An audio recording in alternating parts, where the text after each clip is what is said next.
സമൂഹം ഈ കാര്യങ്ങളിൽ എല്ലാ ഘട്ടത്തിലും അതിജീവിതത്തിനൊപ്പം നിൽക്കുന്ന സമീപനമാണ് സ്വീകരിച്ചിട്ടുള്ളത്.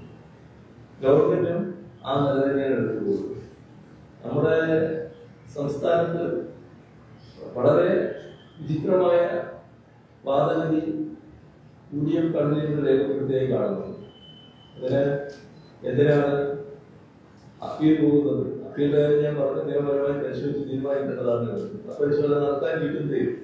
പക്ഷെ അദ്ദേഹം അഡ്വാൻസ് ആയിട്ട് പറഞ്ഞു കഴിഞ്ഞു എന്തിനാണ് വേറെ പണിയുന്നില്ലാത്തതുകൊണ്ടാണ് ഗവൺമെന്റ് അപ്പീൽ പോകുന്നത് ഒരുക്കിയത്.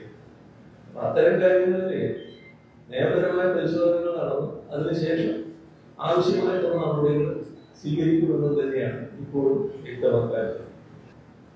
ഈ ദിലീപ് എന്നത് മുന്നേ പരാതി CM-നെ അറിയിച്ചിരുന്നു. തന്നെ തനിക്കെതിരെ ഗൂഢാലോചന നടത്തുന്നു, പോലീസിലെ ഉന്നത പോലീസ് ഉദ്യോഗസ്ഥ ഗൂഢാലോചന നടത്തുന്നു എന്ന കാര്യങ്ങളൊക്കെ CM-നെ നേരത്തെ ദിലീപ് അറിയിച്ചിരുന്നു. എനിക്കങ്ങനെ ഓർമ്മയില്ല. അങ്ങനെ ഒരു നിവേദനം കിട്ടിയതായിട്ട് ഞാൻ ഓർക്കുന്നില്ല. അങ്ങനെ ഒരു ഗൂഢാലോചന അതിൽ ഉണ്ടോ? ദിലീപ് ഇന്നലെയും ആ രീതിയിൽ തന്നെയാണ് പറഞ്ഞത്. അങ്ങനെ സംശയിക്കുന്നുണ്ടോ? ദിലീപ് പറയുന്നത് എന്താണെന്ന് എനിക്ക് പറയാൻ കഴിയില്ല.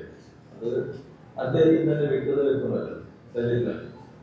എന്നെ അറിയിച്ചതായിട്ട് ഞാൻ ഓർക്കുന്നില്ല.